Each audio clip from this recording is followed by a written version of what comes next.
Com show de Haaland, Brasil perde para a Noruega e está fora da Copa do Mundo de 2026.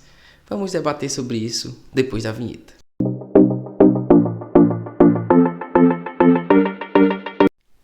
Fala galera, sejam bem-vindos a mais um vídeo do canal Futebolizando e vamos para mais uma análise de uma partida da Copa do Mundo.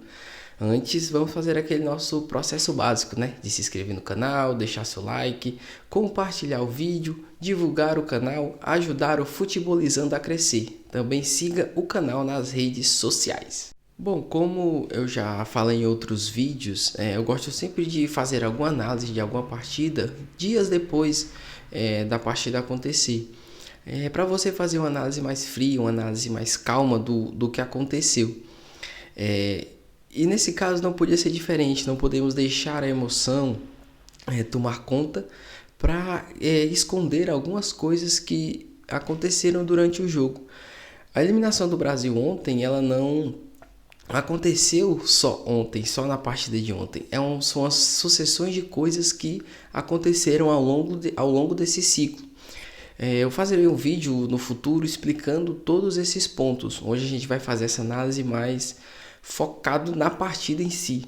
Mas assim, muitas coisas, muitos pontos negativos a se considerar culminaram na eliminação da seleção brasileira ontem. O Brasil ontem ele mostrou uma regressão em relação ao que ele tinha mostrado em algumas outras partidas. Principalmente contra a equipe da Escócia, onde o Brasil teve uma boa atuação, e em alguns momentos ali contra a equipe do Japão. Mas voltou a ser um Brasil apático, um Brasil que não marcava, um Brasil espaçado, um Brasil que permitiu a Noruega jogar. E a Noruega fez seu jogo muito brilhantemente. A Noruega controlou o jogo. Em determinado momento, a equipe da seleção brasileira tinha apenas 30% de posse de bola. Um número alarmante para uma equipe, para uma seleção que tem um elenco tão recheado de jogadores que tem essa capacidade de girar, circular o jogo, de ter a posse. Mas a Noruega soube controlar muito bem isso do Brasil. Muito por conta desse Brasil apático, um Brasil que não marcou, um Brasil que não atacou, parecia que não estava numa decisão de oitavas de final de Copa do Mundo. Um ponto que eu queria chamar a atenção pela primeira vez, né, nessa Copa do Mundo, a seleção brasileira enfrentou uma seleção que tinha um poder de fogo muito grande lá na frente. Para um centroavante, um cara que decide jogos, né? Se você parar para pensar, Marrocos, Japão, Escócia, a própria Noruega são times muito bem organizados, times com ideias claras de jogo. A diferença, Marrocos, Japão, Escócia não tinham nos seus ataques alguém com um poder de fogo muito grande. A Noruega contava com Erling Haaland, que um cara que de 2 chances ele guardaria uma, teve 3, guardou 2, e a seleção teve muitos problemas em marcar. O Gabriel Magalhães, muitas vezes num duelo de corpo, perdeu quase todas as jogadas para o Haaland, que nem fez sua das mais brilhantes partidas.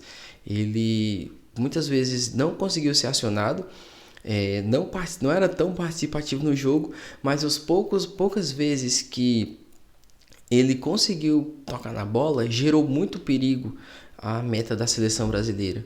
Tanto é que ele tem praticamente 3 chances e ele guarda 2. Isso se dá também, como eu falei no início do vídeo, a uma seleção brasileira muito que permitiu a Noruega jogar. O Brasil olhou a Noruega trocar passes, ela circulou muito bem a bola, ela rodava, ela girava, ela ia de um lado para o outro, e isso aconteceu várias e várias vezes no jogo. Foi um Brasil que não marcou, não pressionou, não fez uma pressão alta no campo adversário. Os zagueiros tinham essa liberdade para sair jogando. O Brasil que perdeu muito dessas bolas longas lançadas pelo goleiro, que é outro ponto que a gente tem que se considerar, fez uma grande atuação.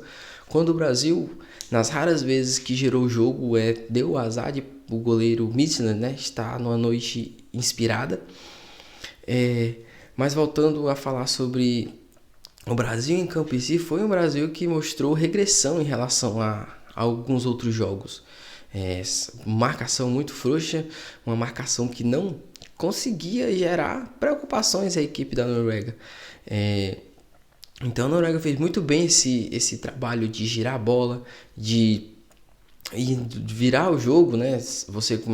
Eles começavam muito nessa saída entre os volantes, encontravam geralmente no segundo tempo foi o Bob, no primeiro tempo o Nusa pelos lados, mas quando não dava ele voltava e recuava e começava. Tinha jogadores da Noruega que nem sequer correram no jogo, para vocês terem uma ideia como o Brasil estava numa marcação, e esse foi para mim o principal ponto, a passividade que a seleção brasileira entrou em campo e se permitiu muito ou melhor, a maioria do tempo no jogo de ontem. E é engraçado como o futebol ele não permite, ou melhor, ele te dá o céu e o inferno ao mesmo tempo.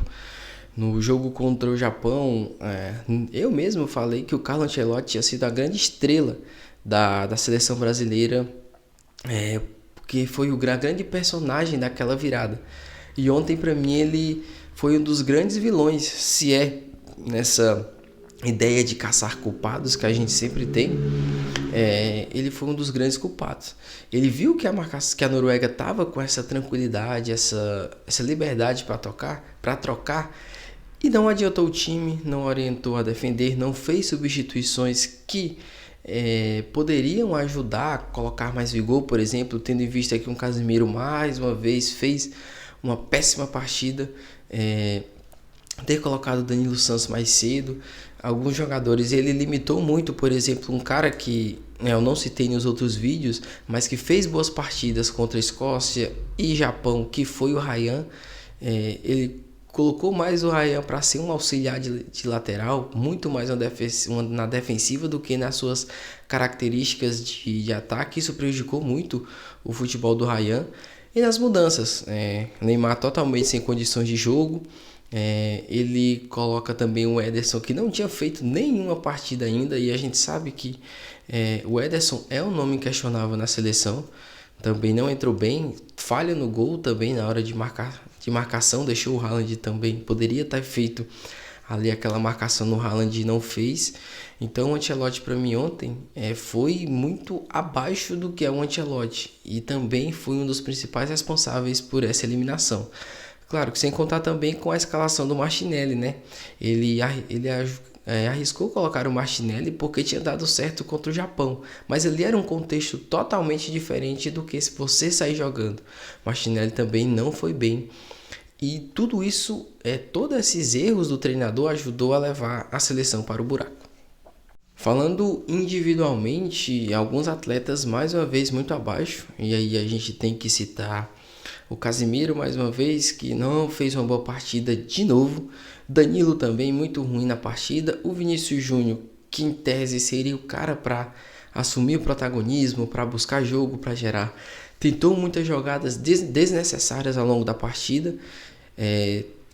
Não assumiu a responsabilidade quando merecia, e aí é um ponto a se tocar, né? Com seu principal craque na Copa, não teve a personalidade de bater um pênalti no início do jogo, deixou para o jogador que não era o batedor oficial, que é o Bruno Guimarães, e que meio que transformou ele no vilão, em um dos vilões dessa eliminação. O Bruno Guimarães, para mim, foi um dos destaques do Brasil nos jogos da Copa antecessor a esse. Ontem também, mais uma vez, ou melhor, ontem foi ruim a atuação do Bruno Guimarães, e tudo isso fica mais enfatizado com a perca do pênalti. Era a chance do Brasil sair ali para 1-0 e não fez. Com a Noruega amarrou o jogo e conseguiu achar seus 2 gols. Então, o nível dos jogadores ontem da seleção também muito abaixo. O Alisson também, apesar de ter feito algumas defesas importantes, eu achei muito os gols, na verdade, lances, principalmente o segundo, uma bola muito defensável. Acho que alguns outros goleiros menos badalados e que não tiveram as mesmas oportunidades que ele conseguiriam pegar aquela bola. E sobre a Noruega fez seu jogo, né? Como eu falei, a passividade do Brasil permitiu com que a Noruega dominasse, a Noruega controlasse, a Noruega girasse muito bem a bola e achou o seu grande craque lá na área, né? O Haaland faz o primeiro gol de cabeça, uma cabeçada espetacular de quem é realmente um centroavante. O Brasil não tem essa referência, esse camisa 9. No outro faz também ele livre, né? Muita liberdade para chutar, faz outro golaço, faz os 2 gols e elimina a seleção. Também chama a atenção para o goleiro Mitchell, né? Que pegou o pênalti, fez defesas impressionantes e ajudou a sua seleção a se classificar. Bom, e passado, né, todo agora a Copa, o foco volta a ser o início do ciclo. É um ciclo que vai continuar com Carlo Ancelotti, né, que já está renovado até 2030. Algumas coisas têm que ser mudadas, muitas coisas precisam ser mudadas. Eu vou falar mais disso no outro vídeo que eu vou trazer, abordando todos os pontos que, na minha visão, culminaram a essa derrota da seleção brasileira.